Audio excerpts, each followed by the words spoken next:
পাবনাবাসী, আমাদের ঈমান যাদের আছে, নবীজির কাছে যারা আসতেন, এজন্য বায়াত নেওয়ার সময় বিশ্ব নবীকে আল্লাহ আয়াত দিয়ে জানিয়েছেন, হে নবী, নারী হোক আর পুরুষ হোক যারাই আসবে তাদেরকে 6টা শর্ত দেবেন, যে ঈমান আনতে হলে 6টা কাজ তোমাকে ছেড়ে দেওয়া লাগবে।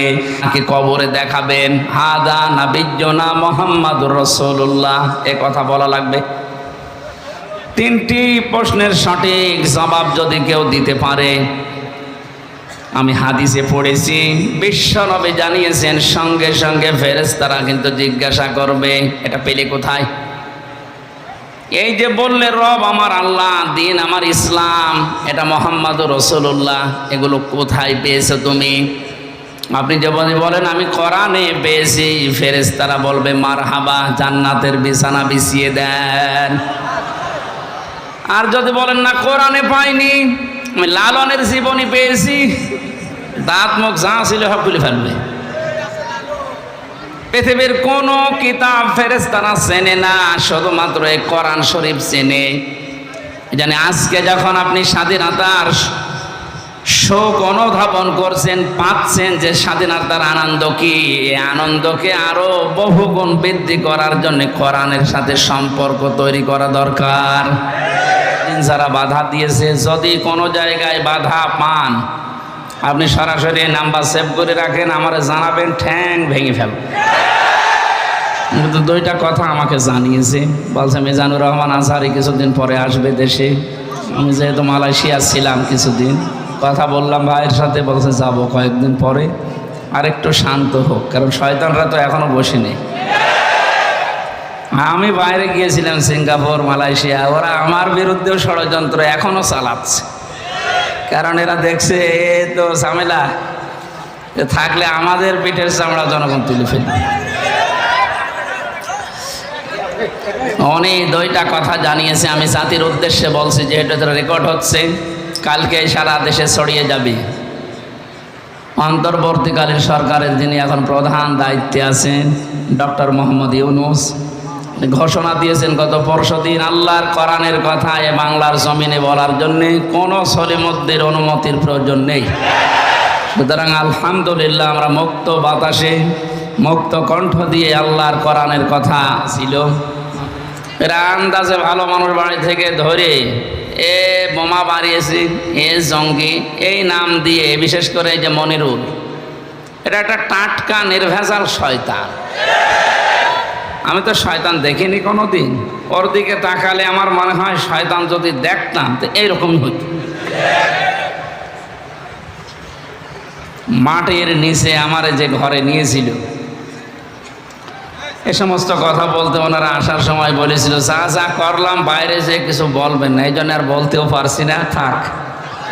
হ্যাঁ, বলে আমি আবার ফের ধরা খাই, আর ধরা খাবো না ইনশাল্লাহ। এমনকি এ দেশটা দ্বিতীয়বার আমাদেরকে মুক্ত বাতাসে কথা বলার জন্যে, মুক্ত পরিবেশে বের হওয়ার জন্যে, ওপেনভাবে আল্লাহর কোরআনের কথাগুলো ময়দানে নিয়ে আসার জন্যে যারা জীবন দিয়ে গেল, যে কয়জনের নাম বললাম, আল্লাহ প্রত্যেককে যেন শাহাদতের সুউচ্চ মর্যাদা দান করেন।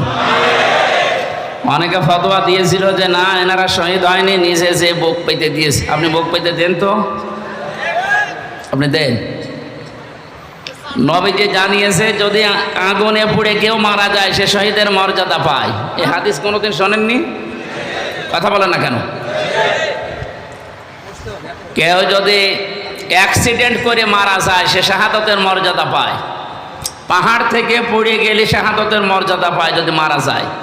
পানিতে ডুবে মারা গেলে শাহাদতের মর্যাদা পায়। দেওয়াল চাপা পড়ে মরলে শাহাদতের মর্যাদা পায়। আর জালেমের জুলুমের সামনে নিজের জীবনটা দিয়ে গেল, আর আপনি শহীদ বলতে রাজি না। আপনি কি করেছেন ইসলামের জন্য? খালি মুসলমানদেরকে ডিভাইডেড করেন আর ফতোয়াবাজি ছাড়া তো আপনার কোনো কাজ দেখি না। 16টা বছর যারা কষ্ট সহ্য করেছে তারা টের পাচ্ছে যে এখন কি অবস্থায় আছে। অনেকেই আবেগে হয়তো গণভবনের বিভিন্ন জিনিস নেওয়ার জন্যে খুব তাড়াতাড়ি করছিল, কিন্তু ওই সময়ও একদল মানুষকে আমরা দেখতে পেয়েছি তারা আল্লাহর দরবারে সেজদা দিয়ে মোনাজাতে হাত তুলে এই মুক্ত হওয়ার জন্যে প্রাণ খুলে কাঁদছিল। এই জন্য যারা ফতোয়াবাজি করছেন যে আবু সাইদ মুগ্ধ, এরা শহীদ হয়নি, এরা আত্মহত্যা করেছে, আপনার ইমান চলে গেছে, কারণ আপনি কোরআনের বিরুদ্ধে কথা বললেন। শহীদের শব্দটা যে কত দামি শব্দ আপনি জানেন না, তাই মনে শুনলাম গতকালকে আবার লাইভ করে মাহফুজ এসে যে আমি ভুল করে ফেলেছি। আপনি ভুলই করেছেন, আপনি জনগণের কাছে আল্লাহর কাছে প্রকাশ্যে ক্ষমা চান, কেন শহীদদের বিরুদ্ধে কথা বলা এ মুখ দিয়ে নিষেধ, আল্লাহ মুখের ওপরে নোটিশ দিয়েছেন। কোরআনে কারীম জানিয়েছে, ওয়ালা তাকুলু লিমান ইউকতালু ফি সাবিলিল্লাহি আমওয়াত বাল আহইয়াউ ওয়ালাকিন লা তাশউরুন। আপনার যদি কোরআন আয়ত্ত না থাকে, আমি আয়াত, পারা, পৃষ্ঠা, লাইন, রুকু, তাফসিরের নাম সব বলে দিচ্ছি, বাড়িতে এসে এগুলো আবার পড়েন। কি পড়ে আলেম হয়েছেন আমি জানি না। সূরা বাকারা 2 নম্বর পারা, 2 নম্বর পৃষ্ঠা, 12 নম্বর লাইনের 154 নম্বর আয়াত। ফি জিলালিল কোরআন, সাইয়্যিদ কুতুব দিয়েছেন এই বর্ণনা, বানিয়ে বলছি না, দেখে এসেছি। আল্লাহ পাক বলেন, তোদের মুখের ওপরে আমি নোটিশ জারি করলাম, কথা বলবি না। একজন দুইজন না, ওয়ালা তাকুলু, কেউ এ কথা বলবি না, লিমান ইউকতালু ফি সাবিলিল্লাহি আমওয়াত, আমি আল্লাহর জন্য যারা জীবনটাও দিয়ে দিল, তারা মারা গেছে, এ কথা কখনো বলবি না। কে বলছেন? বা বাংলার মানুষেরা, মানুষ যেহেতু কথা বলে মুখ দিয়ে, এই জন্য আল্লাহ মুখের ওপরে হাতে নিষেধাজ্ঞা দিয়েছেন, মুখ দিয়ে কথা কখনো বলবি না। বাল আহইয়াউন, বরং তারা জীবিত, ওয়ালাকিন লা তাশউরুন, কিন্তু তোমরা টের পাও না। তাই মুখের পরে মানুষ যেহেতু ধারণা করতে পারে, অন্তর দিয়ে ধারণা করে কি দিয়ে? জবাব দেন না কেন? এই জন্য অন্তরের উপরও আল্লাহ নিষেধাজ্ঞা দিয়েছেন, ওয়ালা তাহসাবান্নাল্লাযীনা কুতিলু ফি সাবিলিল্লাহি আমওয়াতা বাল আহইয়াউন ইনদা রাব্বিহিম ইরযাকুন। সূরা আলে ইমরান 4 নম্বর পারা, 11 নম্বর পৃষ্ঠা, 9 নম্বর লাইনের 169 নম্বর আয়াত। এটা তাফসিরে তাবারিতে আছে। আল্লাহ পাক বলেন, ধারণাও করবি না যে যারা আমি আল্লাহর জন্য জীবনটা দিয়ে দিল, যারা মরে গেছে, এ কথা ধারণাও করা যাবে না। বাল আহইয়া, আল্লাহ বলেন বরং ওরা জিন্দা, জীবিত, ইনদা রাব্বিহিম ইরযাকুন, ওরা রবের কাছে রিজিক পাচ্ছে। ভাবনাবাসী আমরা জানি, মানুষ জেগে থাকলে খায়, ঘুমিয়ে থাকলে খাওয়া লাগে। ওরা যেহেতু জীবিত, জিন্দা, গতকালকে ফেনীতে পানি থেকে রক্ষা করার জন্যে ইসলামী ছাত্র শিবিরের 3টা ভাই মানুষকে বাঁচাতে গিয়ে 3 জনেই ডুবে শহীদ হয়ে গেছে। আপনি কে শহীদ বলতে রাজি না? বলে না, ওনারা গেল কেন? আরে শয়তান গেল কেন? মানে মানবতা বিপন্ন, মানুষ ভেসে চলে যাচ্ছে, ওরা জীবনটা বাজি রেখে বাঁচাতে গিয়ে মারা গেছে। আর আপনি তো এসি রুমের ভেতরে বসে ফতোয়াবাজি করছেন। শায়েখ আহমদুল্লাহ, ডক্টর আব্দুল হাই সাইফুল্লাহ, এই সমস্ত মানুষগুলো আজ যা করছে, এইরকম যদি এই দেশে যত নামধারী আমরা আলেম আছি সব যদি এগিয়ে যেতাম, আমার মনে হয় এ বানভাসী মানুষের কিছুটা হলেও কিছু উপকার হতো। আমরা কুষ্টিয়া, পাবনা, মেহেরপুর, এই সমস্ত জেলাগুলো একটু উঁচা, তো পানি তো কি টের পান না। রংপুর বিভাগের মানুষেরা, আর ওদিকে ফেনী, নোয়াখালী, সিলেট অঞ্চলের মানুষেরা টের পাচ্ছে এখন এই আগ্রাসনের কারণে। আজকে এই ঘন্টাখানেক আগে দেখলাম পানি ফেনী জেলা থেকে নামতে আরম্ভ করেছে, মহিপাল থেকে, এবং যেখান থেকে পানি এসেছিল পানি ওদিকে উল্টা যাচ্ছে আবার।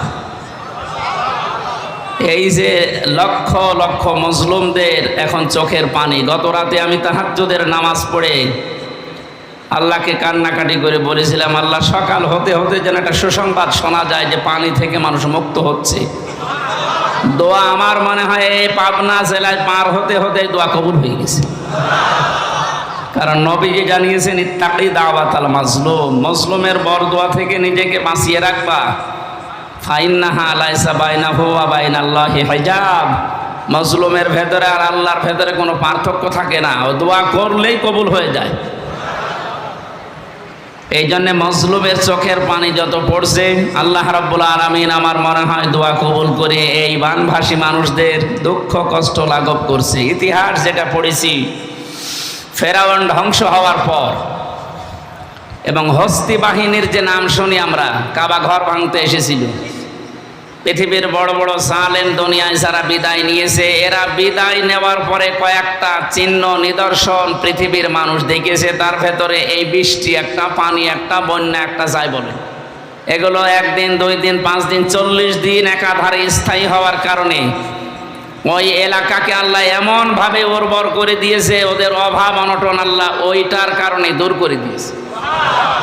সুতরাং আপনারা ক্ষতি করার জন্য যেটা করছেন, এটা আমাদের উপকার হবে ইনশাআল্লাহ। আজকে এই যে নাটোর থেকে আমার সাথে এক ভাই উঠলো, কি মৌলানা মোজাম্মেল হক, উনি আসার সময় বলছিল আমারে রেখেছিল জেলখানার ফাঁসির কন্ডেম সেলের ভেতরে। আমি যে 3 বছর ছিলাম, আমার সাধারণভাবে দেয়নি, ওই ঘরের ভেতরে 24 ঘন্টা তালা লাগানো। অনেক বলছিল ভাই আপনার উপকার হয়েছে, কারণ ওয়ার্ডে থাকতে দিলে সারাদিন এই গল্প স্বল্পই সময় কেটে যেত। আপনি যেহেতু সময় পেয়েছিলেন, একটু পড়াশোনা করতে পেরেছেন, আলাদা একটা ইবাদত করে স্বাদ পেয়েছেন। আসলেও ঠিক, ওরা চেয়েছিল আমারে কষ্ট দিতে, যোগাযোগ বিচ্ছিন্ন করে। আল্লাহ আমারে কোরআনে কারিমের সাথে সম্পর্ক তৈরি করার জন্য সময়টা আমাকে উপহার দিয়েছে। কষ্ট হয়েছে স্ত্রী, সন্তান, মা বাবা থেকে বিচ্ছিন্ন থাকার কারণে, কিন্তু উপকার হয়েছে। আমি যে তথ্যগুলো কোরআনে কারিম থেকে, ওখানে 76 জন আলেম আমরা ছিলাম, একে অন্যের কাছে যা যা নিতে পেরেছিলাম, ওইগুলো এখন আরও লেখাপড়া বাড়িয়ে জাতির কাছে আমি এখন মন খুলে ডেলিভারি দিতে পারবো। আল্লাহ যেন আমাকে তাওফিক দেন, আমার শরীরটা সুস্থ রাখে। শরীরে আসলে কোলাচ্ছে না, ওরা যা খাওয়াইয়েছে 3 বছর, স্বাভাবিক হতে একটু সময় লাগবে। তারপরও আপনাদের মতো মানুষের দোয়া পেলে আমি ইনশাল্লাহ সুস্থ হব। মাহফিলের প্রধান অতিথি হাফেজ মাওলানা ইকবাল হোসাইন, উনি যাওয়ার সময় বলছিলেন যে কমিটির ছেলেরা এখানে যে টাকা পয়সাগুলো কালেকশন করছে, এর খরচ বাদ দিয়ে টাকাগুলো তারা বানভাসী মানুষের এই দুঃখ কষ্ট লাঘব করার জন্য পাঠাবে। এক মুসলমান আর এক মুসলমানের উপরে যে 6টা হক আছে, অধিকার আছে, তার ভেতরে এইটা একটা, যে বিপদে পড়লে আপনি এগিয়ে যাবেন। এই জন্য আহ্বান জানাচ্ছি, এই পাবনা থেকে, এই সিরাজগঞ্জ, কুষ্টিয়া, এত দূর থেকে সেই ফেনীতে যাওয়া আসা করে আপনার অনেক টাকা খরচ হয়ে যাবে। যদি 10,000 টাকা, 20,000 টাকা কেউ দিতে চান, আমি আজকে সকালে পাঠিয়েছি এবং কালকেও দেবো ইনশাল্লাহ। বিভিন্ন জায়গা থেকে, আমার বাবার কাছ থেকে, আমার নিজের টাকা থেকে, এমনি তো আমার ফকির বানিয়ে ফেলেছে সরকার, তারপরও যা পাচ্ছি আমি পাঠাচ্ছি। কারণ এত দূর যাওয়া আসা করি, যা টাকা খরচ হবে, ওই টাকাগুলো যদি আমার দায়িত্বশীল যারা আছে, বিশেষ করে আমিরে জামাত যিনি এখন দায়িত্বে আছেন, ওই মাধ্যমে পৌঁছিয়ে দিতে পারলে সঠিক জায়গা মতো পৌঁছাবে, এখানে আর 2 নাম্বারই হবে না। আপনারা চেষ্টা করেন। আমি তাফসিরুল কোরআন মাহফিল লিখেছেন, তাফসির করবো ইনশাআল্লাহ। যে আয়াত পড়েছি, একটা গুরুত্বপূর্ণ বিষয় এখানে আল্লাহ আলোচনা দিয়েছেন। আমি পয়েন্ট আকারে কথা বলবো, কিন্তু 4-5 মিনিট সময় নিচ্ছি। একটু আপনার রাগ না করে একটু ওদের দিকে চোখ বন্ধ করে ভাবেন যে আপনি এখানে বসে আছেন আর ওরা হাসতেছে। একটা টুকরা খাবারের জন্য কি হাহাকার দেখলাম। এই জন্য ওই দিকে তাকিয়ে যার যতটুকু সমর্থ আছে একটু এগিয়ে আসা লাগবে। 4-5 মিনিট যা পারেন, এটা একটা ইবাদত। এখন যেটা চলছে এইটাও ইবাদত, ওই যা করবেন ওইটাও ইবাদত। কিন্তু ইবাদত মনে করে যদি 2 টাকা থাকে, 2 টাকা দিয়ে দেবেন। যারা যাচ্ছে মাত্র 4 থেকে 5 মিনিটে, মাওলানা হোসাইন কই কি কবরে দেখাবেন হাদা নাবিয়্যুনা মুহাম্মাদুর রাসূলুল্লাহ, এ কথা বলা লাগবে। 3টি প্রশ্নের সঠিক জবাব যদি কেউ দিতে পারে, আমি হাদিসে পড়েছি, বিশ্বনবী জানিয়েছেন সঙ্গে সঙ্গে ফেরেশতারা কিন্তু জিজ্ঞাসা করবে এটা পেলে কোথায়। এই যে বললে রব আমার আল্লাহ, দিন আমার ইসলাম, এটা মুহাম্মাদুর রাসূলুল্লাহ, এগুলো কোথায় পেয়েছো তুমি? আপনি যদি বলেন আমি কোরআনে পেয়েছি, ফেরেশতারা বলবে মারহাবা, জান্নাতের বিছানা বিছিয়ে দেন। আর যদি বলেন না কোরআনে পাইনি, আমি লালনের জীবনী পেয়েছি, দাঁত মুখ যা ছিল সব খুলে ফেলবে। পৃথিবীর কোন কিতাব ফেরেশতারা চেনে না, শুধুমাত্র এই কোরআন শরীফ চেনে। জানি আজকে যখন আপনি স্বাধীনতার শোক অনুধাবন করছেন, পাচ্ছেন যে স্বাধীনতার আনন্দ কি, এই আনন্দকে আরো বহুগুণ বৃদ্ধি করার জন্য কোরআনের সাথে সম্পর্ক তৈরি করা দরকার। এর পরবর্তী আয়াতে আল্লাহ এই শব্দটাই দিয়েছেন, ইত্তাবিউ মা উনজিলা ইলাইকুম মির রাব্বিকুম ওয়া লা তাত্তাবিউ মিন দুনিহি আউলিয়া কলিলাম মা তাযাক্কারুন। আল্লাহ বলেন সবাই মিলে অনুসরণ করো, ইত্তেবা করো। এই জন্য ডক্টর শফিকুর রহমানের ডাকে সাড়া দিয়ে আজ বাংলাদেশের দিকে তাকান। এ 5 তারিখের পর থেকে আজকের এই 24 তারিখ, এই কয়েক দিনের ভেতরে দেশের ইসলাম এ শব্দটা যারা বিশ্বাস করে আমি দেখতে পাচ্ছি সব এখন এক হয়ে গেছে। এটা যে কত বড় আনন্দের খবর। এদেশে যারা শুধু টুপি মাথায় দেয়, আন্তর্জাতিক যে ষড়যন্ত্রগুলো চাপগুলো আছে ওটা তো মোকাবেলা করা যাবে ইনশাল্লাহ ইমানের দ্বারা। কিন্তু যেটা দেখতে পেলাম এই কয়েকদিনে, এটা যদি অব্যাহত থাকে আর শুধু টুপিওয়ালা মানুষগুলো যদি এক হয়ে যায়, আগামীর বাংলাদেশ আল্লাহ কোরআনের হাতে তুলে দেবে। 5 তারিখের আগ পর্যন্ত এই দেশে কোরআন দিয়ে ইসলাম দিয়ে দেশ চলুক, এরকম জনসংখ্যা মাত্র ছিল 100 জনের 20 জন। 16 থেকে 20 জন এই পার্সেন্টেজ আমরা জরিপে পেয়েছিলাম। তো 5 থেকে গত 2 দিন আগের একটা জরিপ পেয়েছি 22 তারিখের। মাত্র 16 থেকে 17 দিনে এই দেশে এখন 35 জন, 100 জনের 35 জন মানুষ চায় যে কোরআন দিয়ে দেশ চলুক। ধারাটা অব্যাহত থাকতে দেন। ষড়যন্ত্রকারী যারা আছে, জালেমের দোসররা, এরা থেমে যাবে, এরা পারবে না। এভাবে যদি আর কিছুদিন চলে, দেখবেন 100 জনের 51 জন এই দেশে ইসলাম চলবে, এ কথা বলতে বাধ্য হবে। দেশে বাইরে সব মিলিয়ে অনেকে নারীদেরকে আজ জুজুর ভয় দেখাচ্ছে ইসলাম সম্পর্কে, বিশেষ করে জামাতে ইসলামী বাংলাদেশ সম্পর্কে, যে এরা যদি চায় তোমাদেরকে একেবারে ঘরের ভেতরে বন্দি করে রাখবে ফাতেমার মতো। কে বলেছে আপনাকে? এটা ডাহা মিথ্যা কথা।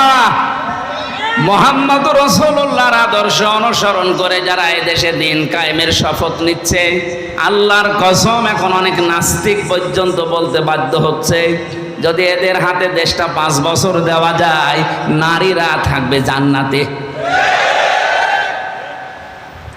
আলেমদের এই ঐক্যবদ্ধ দৃশ্য দেখে আমার অনেক ভালো লাগছে। আমি একটা আশা পাচ্ছি সামনে, অন্য কারো লাগবে না, শুধু টুপিওয়ালারা এক হয়ে গেলে এদেশে ইসলাম কায়েম হবে। বিশ্বনন্দিত মুফাসসির কোরআনে কারিমের পাখি বলা হয় যাকে, শহীদ আল্লামা দেলাওয়ার হোসেন সাঈদীর সারা জীবনের স্বপ্ন ছিল, আল্লাহ তুমি কোরআন দিয়ে চললে কেমন দেখা যায়, এ দেশটা একটু দেখাও। উনি দেখতে পারেন নাই, বিদায় নিয়েছে জালেমদের অত্যাচারে।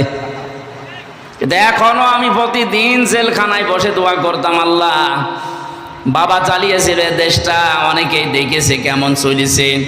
অনেকের স্বামী চালিয়েছিল, চাচাও চালিয়েছে জোর করে 9 বছর,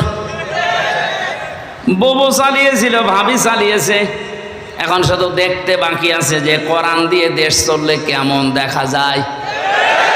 এটা দেখেছেন কোনোদিন? দেখেন। এখন যেহেতু মুসাফির অবস্থায় আছি, আর মুসাফিরের দোয়া আল্লাহর দরবারে তাড়াতাড়ি কবুল হয়। এ মাজলুম মানুষদেরকে নিয়ে মন থেকে দোয়া করছে, আল্লাহ এটা তুমি দেখে মরার তৌফিক দাও যে দেশে কালেমার পতাকা উড়ছে। ইত্তাবিউ শব্দটা বহু বচন দিয়েছেন আল্লাহ এই কারণে, সবাই মিলে যদি আমরা সত্যি অনুসরণ করি। কোরআনে কারিমে বিভিন্ন ঘটনাগুলো আল্লাহ সাজিয়েছেন, এটা খেলা করার জন্য না। হযরতে ইব্রাহিম যাকে জাতির পিতা আল্লাহ ঘোষণা দিয়েছেন, অনেকেই জাতির পিতা জোর করে ঘোষণা দিয়ে মানতে বাধ্য করাচ্ছিল, এমন ভাবে আল্লাহ মিটিয়েছে। বাকিটা নাই বলি, জোর করার বিষয় না, কোরআনের বাইরে কোনো কাজ জোর করে করলেও আপনারও পরিণতি ওই হবে। আপনি যাকে ঘোষণা দিচ্ছিলেন যে উনিও, তা আল্লাহ যাকে ঘোষণা দিয়েছে ১৫০০ বছর আগে কোরআনে, ওইটা আপনি পাল্টিয়ে ফেলেছিলেন। এখন বিভিন্ন রোড, ঘাট, ব্রিজ, কালভার্ট, সেতুর সামনে যেখানে লেখা ছিল যে অমকের নাম, সেখানে এখন আমাদের আসল জাতির পিতা যেটা আল্লাহর ঘোষণা তেমন আর নাম দেখা যাচ্ছে। উনি ওনার সন্তানকে নিয়ে যেদিন জবাই করবেন, কোরআনে কারীম জানিয়েছে ফালাম্মা আসলামা ওয়া তাল্লাহু লিল জাবিন। সভাপতি আজকের আলেম মানুষ, আসলামা দিয়ে বচন দিয়েছেন আল্লাহ। প্রতিটি শব্দ কোরআনে কারীমে গবেষণার দাবি রাখে। আল্লাহ আসলামা দিয়ে বচন দিলেন কেন? রব্বুল আলামিন জানাতে চেয়েছেন, হযরতে ইব্রাহিম, আমি আল্লাহর আদেশে এই দুনিয়ায় 50টা পরীক্ষা করেছি, 50টায় পাস করেছি। তার ভেতরে 9 নাম্বার পরীক্ষা ছিল তার সন্তান জবাই করা। ওনারে আদেশ দেওয়ার পরে উনি যেহেতু পাস করে পরীক্ষা নিলে, যদি বলতো আমি জবাই করব, সন্তান ইসমাইল যদি বলতেন না আমার এই জীবন আমি দেব না, জবাই করা সম্ভব হতো? আল্লাহর এই বিধানটা পালন করার সম্ভব হতো? বলেন। এদিকে ইসমাইল নবী জলদি বলতেন, আল্লাহ তুমি আদেশ দিয়েছো, আমি রাজি আছি, বাবা আপনি আরম্ভ করেন। হযরতে ইব্রাহিম নবী যদি বলতেন না, 83 বছর থেকে 90 বছর পর্যন্ত অপেক্ষা করে একটা সন্তান পেলাম, আমি জবাই করব না, তাহলে আল্লাহর বিধান পালন হতো? আল্লাহ আসলামা দিয়েছেন এই কারণে যে দুইজনেই যখন এগ্রি হয়ে গেছে, রাজি হয়ে গেছে আল্লাহর বিধান মানতে, তখন আমার আল্লাহর বিধানটা কায়েম করা সম্ভব হয়েছে। এই 56,000 বর্গ মাইলের এই দেশে কারো লাগবে না, শুধু যারা টুপি মাথায় দেয় আমরা, এই মানুষগুলো যখন ঐক্যবদ্ধ হওয়া আরম্ভ হয়ে গেছে, এটা এই দৃশ্যটা আর কিছুদিন চলতে দেন। আমি তো দেখতে পাচ্ছি ইব্রাহিম ইসমাইল যেভাবে আল্লাহর বিধান কায়েম করতে পেরেছিলেন, আমরাও চর্ম চোখে দেখতে পাবো। এই জন্য কোরআনের কাছে আসেন। কোরআনের কাছে আসলে আপনার অনেক অজ্ঞতা দূর হবে, কুসংস্কার, বেদাত এগুলো বিদায় নেবে। আল্লাহ বলেন একটা কিতাব কেন দিয়েছি জানেন হে নবী?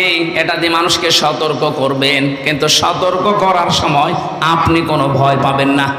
আপনার মনের ভেতরে যেন কোনো ভয়, ভীতি, সংশয়, সন্দেহ, দ্বিধা, দ্বন্দ্ব এইগুলো কাজ না করে। কারণ আজ হাজারো আলেম এই 15 বছর আমরা দেখেছি কোরআন দিয়ে এই কথা বলতো, কিন্তু ভয় পেয়ে আয়াত পড়তো, এক স্লিপ কেটে চলে যেত অন্যদিকে। এই যে আমার তাহেরি ভাই তো আয়াত পড়েছে কুল হুয়াল্লাহু আহাদ, এই আয়াত পড়েনি? অথচ আয়াতের তাফসীর এখানে আল্লাহর একাত্মবাদ সম্পর্কে আর রাসূলুল্লাহর রিসালাতের সাক্ষী সম্পর্কে আয়াতে বলা হয়েছে। এখানে যারা আলেম আছেন তাদেরকে একটু প্রশ্ন করছি, কুল হুয়াল্লাহু আহাদ এর ভেতরে রিসালাতের যে ঘোষণা আছে কোনটা বলেন তো?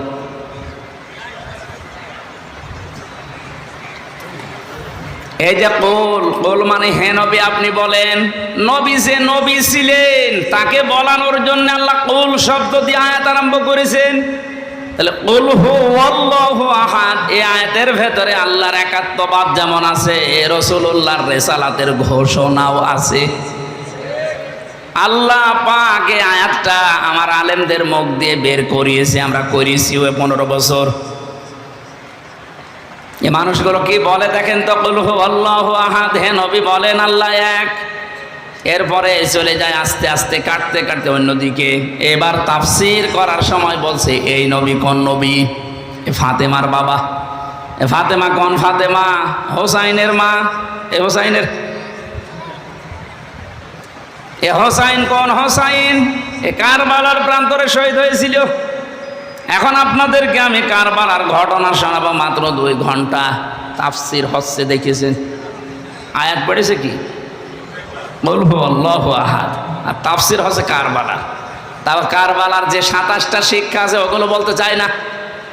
সব মাইনাস করে মন মতো শিক্ষা বানিয়ে মানুষকে ধোঁকা দিয়ে বোকা বানিয়ে কাজ চালিয়ে যাচ্ছিল।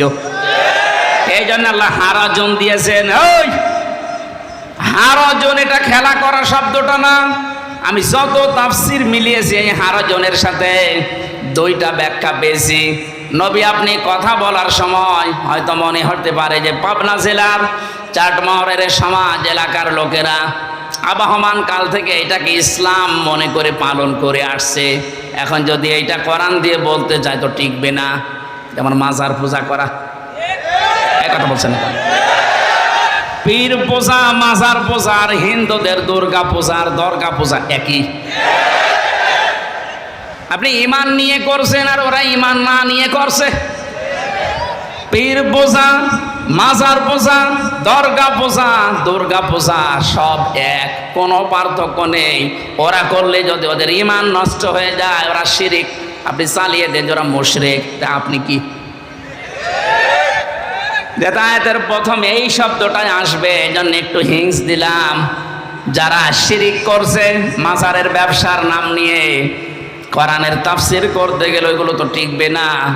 হে নবী আপনি মনে মনে ভাবতে পারেন যে এগুলো না বলাই ভালো, বললে আবারও হাতছাড়া হয়ে যেতে পারে। যাক, আপনার মনের ভেতরে যেন কোনো ভয় ভীতি এখানে কাজ না করে যে আমার আবার হাদিয়া তোফা নজর নিয়াজ আবার বন্ধ হয়ে যাবে কিনা। 2 নম্বরে, আপনি যখন কথা বলেন এই কথাগুলো অনেক মানুষ না বোঝার কারণে আপনার উপরে মন খারাপ করতে পারে, এরকম মানুষ আছে কিন্তু খুব কম। কোরআন দিয়ে আল্লাহ যেটা বোঝাতে চেয়েছেন, আমি যখন ওই ফোর্সে কথা বলি, ওই ডোজ দিয়ে কথা বলতে চাই, হয়তো অনেকে না বোঝার কারণে মন খারাপ করে, না এ তো আমার দলের বিরুদ্ধে চলে গেল। আরে ভাই, আল্লাহ যদি আপনার দলের বিরুদ্ধে কথা বলে তা আমি করবো কি? পৃথিবীর ময়দানে আল্লাহ রাব্বুল আলামিন মানুষকে দুঃখ, দুর্দশা, অপমান দুনিয়া এবং আখিরাত পর্যন্ত দেবেন বলে যে আয়াতে ঘোষণা দিয়ে, খুব খেয়াল করে শুনবেন আলেম যারা আছে, দুনিয়ার ময়দানে আল্লাহ দুঃখ, কষ্ট, লাঞ্ছনা, গঞ্জনা দেবে দুনিয়া থেকে আখিরাত পর্যন্ত। এরকম যত কথা আমি কোরআনে পেয়েছি সেখানে কি আছে? আফাতুমিনুনা বিবাদিল কিতাবি ওয়া তাকফুরুনা বিবাদ ফামা জাযাউ মান ইয়াফআলু যালিকা মিনকুম ইল্লা খিজিয়ুন ফিল হায়াতিদ দুনিয়া ওয়া ইয়াউমাল কিয়ামাতি ইউরাদ্দুনা ইলা আশাদ্দিল আযাব আমাল্লাহু বিগাফিলিন আম্মা তা'মালুন। এই আয়াত কোনদিন শোনেননি কোরআনে? সূরা বাকারার 1 নাম্বার পারার 12 নাম্বার পৃষ্ঠায় আয়াতটি আছে। আমি খেয়াল করার জন্য বলছি, কারণ এভাবে আলোচনা আমি এর আগে করি নাই, তাই আরো একটি ভালো লাগবে। এখন যদি কোরআনে কারিমের এই হারাজনের ব্যাখ্যায় আল্লাহ যেটা জানাতে চেয়েছেন যে অনেকে না বুঝে মন খারাপ করতে পারে, ওই দিকে আপনি তাকাবেন না। আমি ওই শব্দ থেকে এখানে এসেছি। আমি আবার গোড়া থেকে বলছি, মিলান। এদেশে আজ অনেক মানুষ এমন আছে কোরআনের কিছু মানে না, আছে না নেই? নামাজের কথা বলবেন কোরআন দিয়ে মেনে নেবে, রোজার কথা বলবেন কোরআন দিয়ে মেনে নেবে, দিন কায়েমের কথা বলবেন কোরআন দিয়ে রাজনীতি মনে করবে। এই কথা বলছেন না কেন? এই যে কিছু মানে না, এই মানুষগুলোর জন্য আল্লাহ বলেন দুনিয়ার ময়দান থেকে শুরু করে আখিরাত পর্যন্ত লাঞ্ছনা, গঞ্জনা, অপমান, অপদস্থ জীবন ওরে ভরে দেব আমি। তাহলে এটা আমরা পেলাম যারা দুনিয়াতে কিছু মানছেন না, তাদেরকে অপমান, অপদস্থ, লাঞ্ছনা এটা ঘিরে ধরবে। এ ঘোষণা কার? এবার আর একটু এগিয়ে আসেন। এই পৃথিবীতে আমরা জানি হাক্কানি মমিন, সত্য মমিন, আল্লাহর ভাষায় আল্লাহ জানিয়ে দিয়েছেন 5টা গুণ যাদের ভেতরে আছে তারা আল্লাহর দৃষ্টিতে সঠিক মমিন, হক্কানি মমিন। উলাইকা হুমুল মুমিনুনা হাক্কান। আল্লাহ বলেন এরাই হচ্ছে সঠিক সাচ্চা ইমানদার। সিস্টেম অপর পৃষ্ঠায় দেখুন, আল্লাহ পাক বলেন সাচ্চা কাফের, সত্য কাফের, সঠিক কাফের, নির্ভেজাল কাফেরও আছে। এই যে হারাজনের ব্যাখ্যা এই পর্যন্ত আনলাম কেন জানেন? আজ এই দেশে হাজারো মানুষ এটা মনে করে, এই যে ইন্নাল্লাযীনা ইয়াকফুরুনা বিল্লাহি ওয়া রাসূলিহি ওয়া ইউরিদুনা ইউফাররিকু বাইনাল্লাহি ওয়া রাসূলিহি ওয়া ইয়াকুলুনা নু'মিনু বিবা'দি ওয়া নাকফুরু বিবা'দি وَيُرِيدُونَ أَن يَتَّخِذُوا بَيْنَ ذَلِكَ سَبِيلًا أُولَئِكَ هُمُ الْكَافِرُونَ حَقًّا। আমি কিন্তু আবার প্রশ্ন করবো দুইটা আয়াত শেষ হওয়ার পরে, কারণ যেটা বোঝাতে যেটা ক্লিয়ার না হলে আমি সামনে যাব না।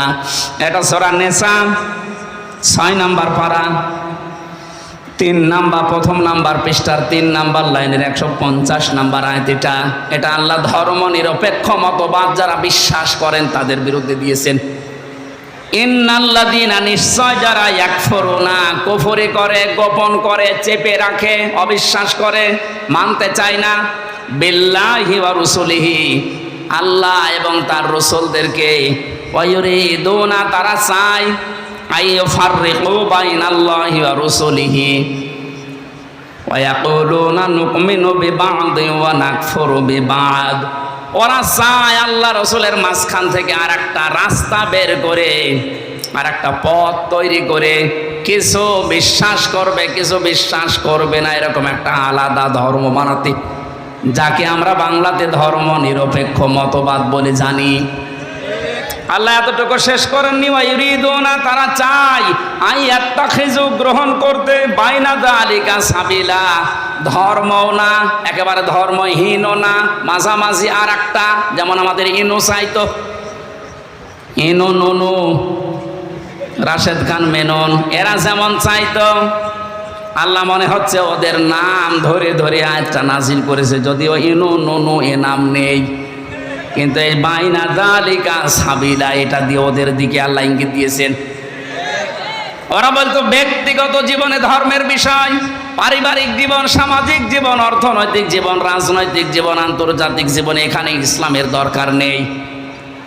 যার একটা পথ আপনি নতুন করে তৈরি করে নিলেন, যার নাম দিয়েছেন ধর্ম নিরপেক্ষ মতবাদ, আল্লাহ এই কথা বলার পরে ঘোষণা দিয়েছেন উলাইকা, এই মানুষগুলো, এই মানুষগুলো কি? উলাইকা হুমুল কাফিরুনা হাক্কা, এরা হক কাফের, এরা সলিড কাফের। বাংলাদেশে এখন হারাজনের ব্যাখ্যা করতে গিয়ে যদি এ পর্যন্ত এসে বলি, যারা ধর্ম নিরপেক্ষবাদে বিশ্বাস করেন, এটাকে যারা কায়েম করার জন্য চেষ্টা চালান, ইসলামের নিয়ম নীতিকে যারা বাইপাস করে আর একটা রাস্তা বানাতে চাচ্ছেন, আপনি কিন্তু হক কাফের। এর পরবর্তী শব্দ আরো কঠিন, ওয়া আ'তাদনা লিল কাফিরিনা আযাবাম মুহিনা, এই কাফেরদের জন্য আমি আল্লাহ ভয়ঙ্কর, যন্ত্রণাদায়ক, অপমানজনক শাস্তি রেডি করে রাখছি। তার বাস্তব প্রমাণ এই সাবেক অবৈধ বিচারপতি মানিক। কি অবস্থা দেখেছেন এই ধর্ম নিরপেক্ষ মতবাদের ধ্বজাধারী লোকটার? কলার পাতায় শুয়ে আছে। শয়তানরে এখনো পর্যন্ত হাত পা ভেঙে না দিয়ে ওইভাবে রেখে দিয়েছে। কোন কারণে? ওরে আগে বানানোর মতো বানানো লাগবে, কারণ এদেশে ইসলামের সবচাইতে বেশি ক্ষতি করার পেছনে যাদের ভূমিকা ছিল ইসলামপন্থীদের, তার ভেতরে এই লোকটা। আরো কয়েকজন মুরগি চোর আছে, কথা বলছে না কেন?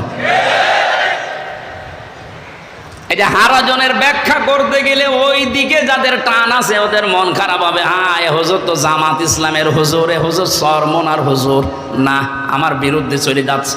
আল্লাহ এই কথা জানিয়েছেন, হে নবী, ওরা না বুঝে মন খারাপ করতে পারে, আপনি ওই দিকে তাকাবেন না। এখন আল্লাহর এই বর্ণনা করা আয়াত অনুযায়ী কি কথা বলবো না চেপে যাব? আল্লাহ রাব্বুল আলামিন হারাজনের পরে দিয়েছেন হারাজম মিনহু লিতুনযিরা বিহি ওয়া যিকরা লিল মুমিনিন। হে নবী, আপনি উপস্থাপন করেন আমার কোরআন, এটা জিকির, এটা উপদেশ সবার জন্য না, মুমিনদের জন্য। আমরা মুমিন না কাফের? হ্যাঁ বলেন। মুমিনদেরকে আল্লাহ এবারে পরবর্তী আয়াতে নির্দেশ দিচ্ছেন ইত্তাবিউ, সবাই মিলে অনুসরণ করো। সুতরাং আজ জামাত ইসলাম চরমনায় 18 যত দল ইসলামের নাম নিয়ে চলছে প্রায় 75টার উপরে, জেনারেল দলগুলো 55টার উপরে, আর শুধু ইসলামের নাম নিয়ে দেশে 75টার উপরে দল চলছে। এই কয়েকদিনের ভেতরে যে পরিবর্তন শুরু হয়ে গেছে, সবাইকে আমি এই মাহফিলে আহ্বান জানাচ্ছি, আপনারা এক হয়ে যান কোরআনের এই আয়াতটার দিকে তাকিয়ে। ইত্তাবিউ, আল্লাহ বলেন সবাই মিলে অনুসরণ করো। কি অনুসরণ করবেন? মা উনজিলা ইলাইকুম মির রাব্বিকুম, তোমাদের রব তোমাদেরকে যেটা দিয়েছে। আর এক বাক্যে আমরা ওটা মুখ খুলে বলতে পারি, তার নাম কোরআন। তার নাম কি? সবাই মিলে এইটা অনুসরণের কাছে আসেন। ওয়ালা তাত্তাবিউ, অনুসরণ করা যাবে না মিন দুনিহি আউলিয়া, কোন ওলি আল্লাহর। প্রশ্ন আসতে পারে তাহলে আল্লাহ ওলিদের বিরুদ্ধে না? তাফসিরে মুফাসসির লিখেছেন আল্লাহ পাক বেশ ভালো করে জানেন পৃথিবীতে এমন সময় আসবে আমার অনেক বান্দা আমি আল্লাহর চাইতে ওদের আব্বাকেই বড় মনে করবে। যেমন 15 বছর করা হয়েছিল, আল্লাহর জিকির যতটুকু না হয়েছে তার চাইতে বেশি জিকির করা হয়েছে মানুষের। এক কথা বলছে না কেন? আমার তো মনে মনে ধারণা হতো আল্লাহ যেভাবে জিকির চলছে, রিমান্ডে গিয়ে আমি মাটির নিচে যেখানে ছিলাম ওখানেও দেখছি মাথার ওপরে বাবা। কি গো, এই জায়গায়ও বাবা। ওখানে যদি আল্লাহু আকবার লিখে রাখতো তাও তো একটু জিকিরের শব্দ মনে হইতো, যে বিপদে আসি অন্তত দোয়া ইউনুস পড়ে। ইউনুস তো পড়া যাবে না, ইউনুস তো ঝামেলায় আছে। একবার আপনি আল্লাহু আকবারটা লিখে রাখেন, অথবা লা ইলাহা ইল্লাল্লাহু মুহাম্মাদুর রাসূলুল্লাহ লিখে রাখেন, তা আল্লাহর কথা রসুলের কথা স্মরণ হবে। কথা বলেন না কেন? এমন জিনিস আছে ও দেখলেই মনে হচ্ছে কেমন ছিল বাবা। সে একজন একটা গান বেঁধেছিল, বাবা তোমার দরবারে সব, দৃশ্যগুলো তাই মনে হচ্ছিল। আমাকে ধরা থেকে শুরু করে একেবারে বিচার ব্যবস্থা পর্যন্ত যারা রায় দিচ্ছে, আমার মনে হয় সব একটা খেলা চোরা কি শুরু করেছে, মানে সব পাগল হয়ে গেছে। মাথায় দড়ি দিয়ে, হাতে হ্যান্ডকাপ দিয়ে, পায়ে সে শিকল, ওই যে ডান্ডা বেড়ি, এ টেনে টেনে নিয়ে যাচ্ছে। ওরা তো হাসতেছে যে ভালোই হচ্ছে, কিন্তু আমার তো ফেটে যাচ্ছে। কি একটা পাগলামি শুরু হয়েছিল। এখন এই মিথ্যা মামলাগুলো যারা দায়িত্বে আছে তারা ঘোষণা দিয়েছে একটাও মিথ্যা মামলা, মিথ্যা সাক্ষী, মিথ্যা রায় থাকবে না। সবগুলো কিছুদিনের ভেতরে সব ধূলিসাৎ হয়ে যাবে ইনশাআল্লাহ। যে উদ্যোগগুলো নিচ্ছে সত্যি যদি মন থেকে নিয়ে থাকে, আল্লাহ যেন তাড়াতাড়ি এটা বাস্তবায়ন করে দেয়। জেলখানায় বহু মানুষ আছে বিনা অপরাধে জেল খাটতেছে, কিচ্ছু জানি না, আন্দাজে আমার মতো। এই যে সবা কি বলে, ইকবাল ভাই বলছিলেন না যে এই সিরাজগঞ্জে বাড়িটা, যে ছেলেটার কারণে আমার ধরেছে ওই বাড়ি সিরাজগঞ্জ সলঙ্গা সদরে। কিছুদিন আগে হাজিরা দিতে গিয়ে দেখলাম যে শিকল দিয়ে ওরা বেঁধে নিয়ে এসেছে। বললাম তুমি আমার কোনোদিন দেখেছো? বলছে না। তা আমার নাম বললে কি করি? বলছে আমার বলতে বললো। কি একটা বলেন, ও এই সিরাজগঞ্জ থেকে বাসের মাথায় উঠে গেছে ঢাকায়, তাও কাশি নিয়ে, ধান কাটে কাশি, ওই কাশি নিয়ে। যে ওই সংসদের পাশ দিয়ে ঘুরছিল, পুলিশে ধরে বলছে ওই কি করবি? বলে সংসদ ভেঙে ফেলবো। কি দিয়ে? কাশি দিয়ে। সংসদ ভাঙবা কাশি দিয়ে? কোথায় পেলে এটা? বলছে আমির হামজা হুজুরের ওয়াজ শুনে আমি উদ্বুদ্ধ হয়েছি। চল তুইও চল ওই হুজুরের নিয়ে। এই যখন আমার তোলে কোর্টে বিচারপতি যারা, জজ যারা, তারাও হাসে যে একটা কথা হইল, এ কি শয়তানেও বিশ্বাস করবে? এই জন্য এটা খারিজ হয়ে যাচ্ছে, নষ্ট হয়ে যাচ্ছে। জানে যে এগুলো ওরা ওই 2 নাম্বারই করে দিয়েছে। পাবনাবাসী আমরা অনুসরণ করতে চাই সবাই মিলে আল্লাহর ওই কোরআনকে, যেটা আল্লাহ আমাদের প্রতি নাজিল করেছেন। আল্লাহ যেহেতু ভালোভাবে জানিয়েছে, তার চাইতে অনেকে আব্বাকে, বীরকে, বাবাকে বড় মনে করে ফেলবে। এই জন্য আল্লাহ ওয়ালা তাত্তাবিউ মিন দুনিহি আউলিয়া দিয়েছেন। কোনো ওলির অনুসরণ দরকার নেই। অনুসরণ যদি করতে চান, কিসের করবেন বলেন? কিন্তু শেষের শব্দে আল্লাহ একটু আফসোস করলেন, কলিলাম মা তাযাক্কারুন। আমার এই বক্তব্য শোনার পরে অধিকাংশ বান্দা বান্দিরা মুখ ফিরিয়ে চলে যাবে, কিছু মানুষ মানবে। আমরা কি কিছু মানুষের ভেতরে থাকতে চাই না? নাকি মুখ ফিরিয়ে চলে যাওয়ার দলে থাকবেন? আল্লাহ আমাদেরকে সম্মতি দান করো, বলেন আমিন। আজকে তেলাওয়াত করেছি সূরা মুমতাহিনা। এর শাব্দিক অর্থ হচ্ছে পরীক্ষিতা নারী। একজন পরীক্ষিতা নারীর 9টা গুণ থাকা লাগবে। আল্লাহ রাব্বুল আলামিন নবীজিকে জানিয়েছেন, হে নবী, মুমিনা নারী যারা দাবি করে যে আমরাও ঈমান এনেছি, আপনার কাছে বায়াত নিতে চাই। এই যে বায়াত, এই শব্দটা কিন্তু একটা গুরুত্বপূর্ণ। কোনো মানুষ যদি জীবনে বায়াত না নেয়, কার কাছে নেবেন? আল্লাহর কাছে। কার কাছে? এখন আল্লাহকে পাবেন কোথায়? কোরআনে। কোথায়? আপনি যদি এটা না পারেন, তাহলে রসুলের কাছে বায়াত নেবেন। রসুলুল্লাহ নেই। 3 নম্বরে কোরআনে কারিমের সূরা নিসা 5 নম্বর পারা 6 নম্বর পৃষ্ঠা 9 নম্বর লাইনের 59 নম্বর আয়াতের মাঝের দিকে আছে, উলিল আমরি মিনকুম। তোমাদের ভেতরে যারা নেতৃত্ব দেয়, এই উলিল আমর, তাদের আনুগত্য করো। কে বলছেন? কিন্তু শব্দটা বলার আগে আল্লাহ যে ফেল, যেটা আতিউ ভার্ব, এটা নিজের নামে রাসূলের নামে দিয়ে দিয়েছেন, কিন্তু উলিল আমরের আগে দেননি। আল্লাহ এটা স্পষ্টভাবে জানাতে চেয়েছেন, আল্লাহ রসুলের আনুগত্য করা লাগবে, তাদের কাছে বায়াত নিয়ে মেনে নেওয়া লাগবে, কোনো প্রশ্ন করা যাবে না। কিন্তু এর বাইরে যাদের কাছে আপনি বায়াত নেবেন, উলিল আমর বলে নেতৃত্ব যারা দেয়, অবশ্যই দেখা লাগবে লোকটা আল্লাহ রসুলকে মেনে চলে কিনা। এ সময়টা কিন্তু এখন চলছে। আপনি বায়াত না নিয়ে যদি ওইভাবে মারা যান, আপনি কিন্তু জাহিলিয়াতের মৃত্যু হবে। মনের ভেতরে যদি এই কামনা, বাসনা, শখ, আকাঙ্ক্ষা না আসে যে আল্লাহ আমি শহীদ হব, তাহলে আপনি মুনাফিক হয়ে মরবেন। আর যদি এই আশা থাকে, আপনি যদি জ্বরে পড়েও মারা যান বিছানায়, তাও শাহাদতের মর্যাদা পাবেন। এই জন্য কোরআনের পাখির সারা জীবনের দোয়া ছিল, আল্লাহুম্মা ইন্নী আসআলুকা শাহাদাতান ফি সাবিলিক। হে আল্লাহ, তুমি আমাকে শাহাদতের মরণ দিও। জালেমরা সাধারণভাবে মারতে চেয়েছিল, শেষ পর্যন্ত শাহাদতের মরণ নসিব করেছে, কারণ তাকে মেরে ফেলা হয়েছে। অন্যায়ভাবে কাউকে মেরে ফেললে তাকে শাহাদতের মর্যাদা দেয় কে? বলেন। ওনার দোয়া কবুল হয়েছে। আমারও সারা জীবনের এখন দোয়া, আল্লাহ সাধারণভাবে মরণ দিও না, মরণ যদি আমারে দাও, শাহাদতের মরণ দিয়ে আমার ধন্য করো।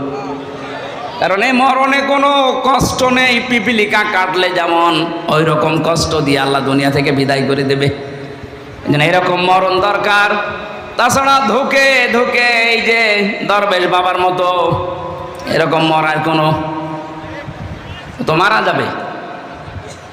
যে অবস্থায় আছে এখন শুধু শুধু কাঁদতেছে, কেউ কেউ শুধু হাসতেছে। হাসি কান্না করতে করতে একদিন দেখবেন আপনি বেঈমান হয়ে বিদায় নিয়েছেন, কারণ আপনার জীবনে কোনো দিন শাহাদত হোক এ কথা আপনি বলেননি। আমাদের জীবনের আসল টার্গেট এইটা, আল্লাহ আমাকে তুমি শাহাদতের মরণ দিও। আমি যদি বিছানায় পড়ে এখন মারা যায়, আমাকে আল্লাহ শাহাদতের মর্যাদা নসিব করে দেবেন।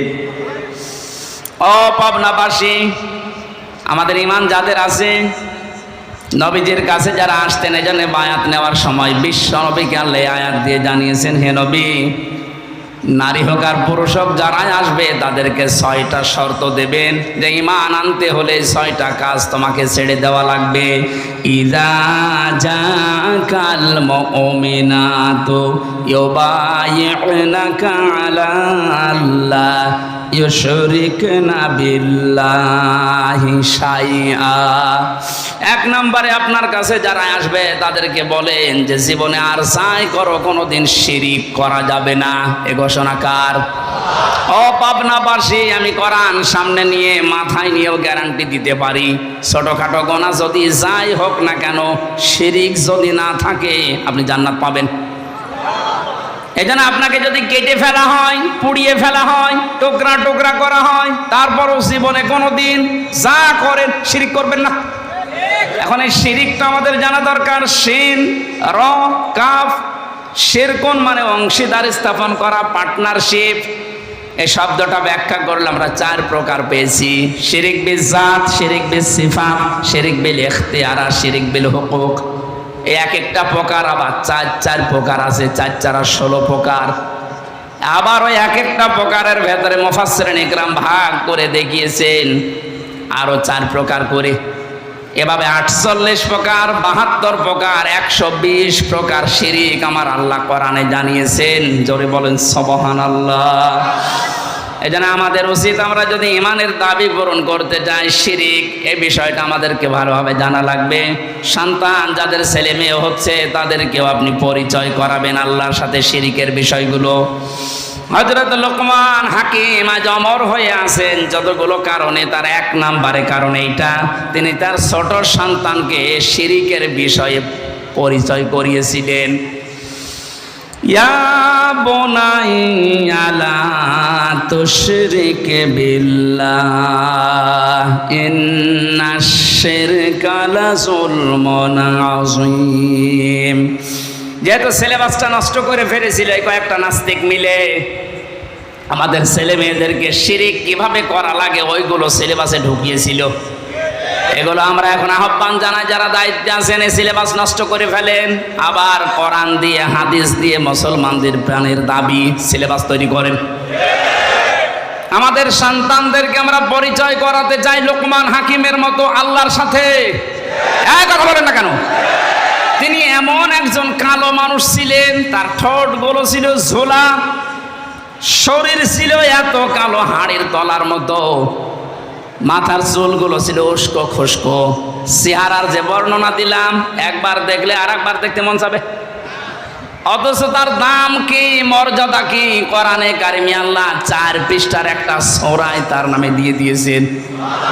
হিসাব করতে পারেন, 4 পৃষ্ঠার একটা পুরা সূরা লোকমান নামে আল্লাহ দিয়েছেন। তাকে চিরন্তন করেছেন শুধুমাত্র এই কারণে তিনি তার সন্তানকে পরিচয় করিয়েছিলেন আল্লাহর সাথে। আজকে থেকে আমরাও লেখাপড়া যারা করাচ্ছেন বা করাবেন, আমাদের সবার ঈমানের দাবি, মনের কথা এই, সামনের সিলেবাস হবে আল্লাহর সাথে পরিচয় করা সিলেবাস। রাজি আছেন না?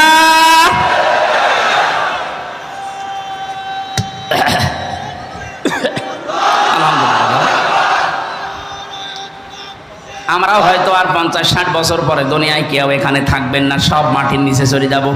আমরা যেন লোকমানের মতো চিরন্তন অমর হয়ে থাকতে পারি আল্লাহর সাথে সন্তান সন্ততিদেরকে পরিচয় করার মাধ্যমে। এজন্য লেখাপড়া করাতে হলে আগে মক্তবে দেন। ক্যাডেট যে মাদ্রাসাগুলোতে কোরআনে কারিম পড়ানো হয়, হাদিস পড়ানো হয়, ওখানে 3 বছর মাত্র পড়ান, এরপরে আপনি যেখানে দেবেন দেন, কোনো অসুবিধা নেই।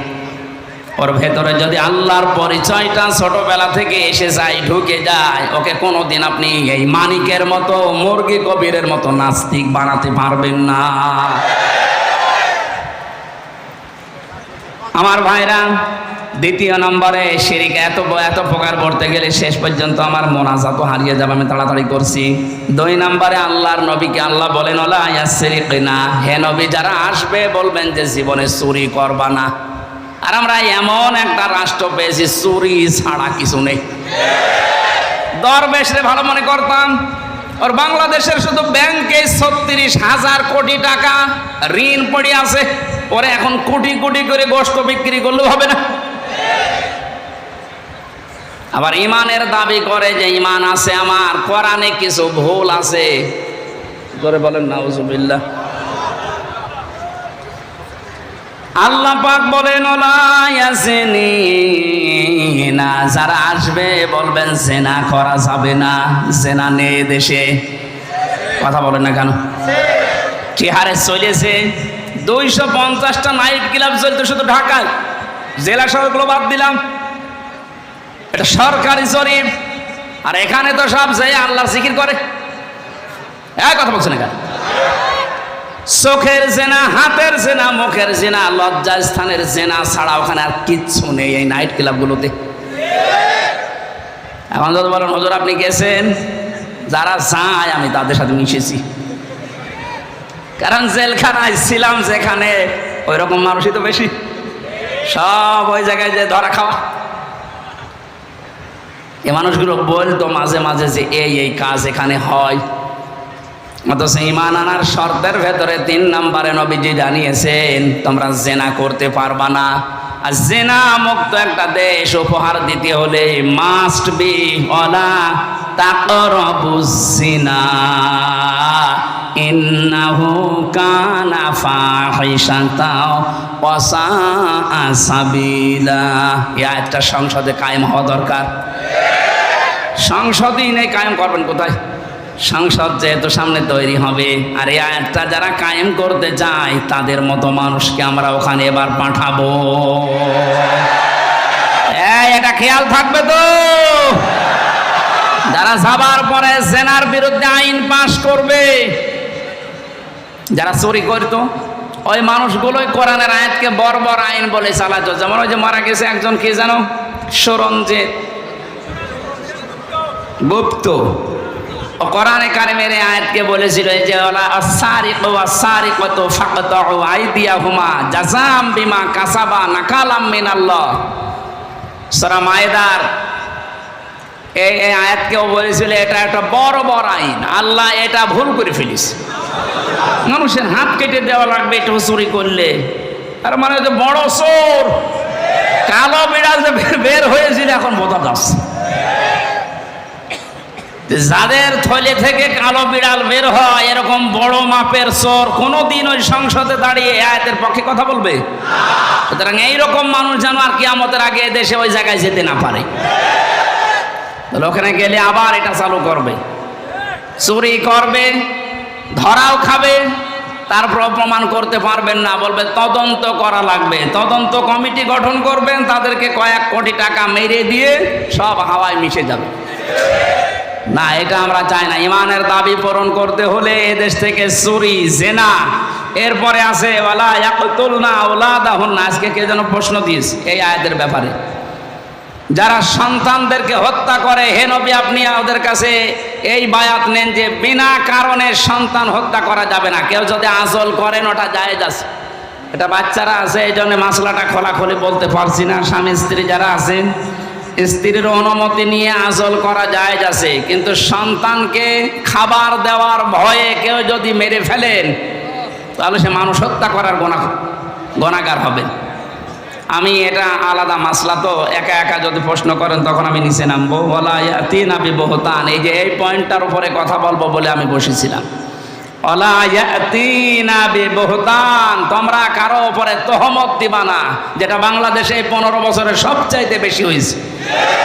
আর ইসলামী আন্দোলন যারা করে তাদের বিরুদ্ধে এই তহমত বেশি লাগিয়েছে এই জালেমেরা। কিচ্ছু জানে না, আন্দাজে বানিয়ে বানিয়ে দোষ দিয়ে, মিথ্যা মামলা দিয়ে, মিথ্যা সাক্ষ্য জোগাড় করে বছরের পর বছর জেলখানায় রেখে দিয়েছে। আমারও 3 বছর। এই যে বহতান করলে কি হয়, এখানে 3টা কারণ আছে। আমরা নামাজের জন্য প্রস্তুতি নিতে চাচ্ছি, কারণ নামাজ নির্ধারিত সময়ে পড়া ফরজ। আর মাত্র 10 মিনিট আছে, মোনাজাত আছে এর ভেতরে। আমার এই আয়াতগুলো পয়েন্ট আকারে বললে তাফসির আকারে অনেক সময় লাগবে। অপবাদ দেওয়া যাবে না, তার 3টা কারণের ব্যাখ্যা আমি এখন আর পারছি না। এই দারুল আমান ট্রাস্টে মাহফিল আছে, ওখানে করব। অবাধ্য হওয়া যাবে না। আল্লাহর দ্বীনের কোনো কাজে যদি কেউ সাহায্য সহযোগিতার হাত বাড়িয়ে দেয়, এই 6টা কাজ করলে আল্লাহকে গফুর এবং রহিম হিসাবে পাওয়া যাবে। আল্লাহ আমাদেরকে আয়াতটা জীবনে যেন মানার তৌফিক দেন। আমি আজকের মতো শেষ করে মাওলানা হোসাইনকে দোয়া করার জন্য আহ্বান জানাচ্ছি। মহিলাদের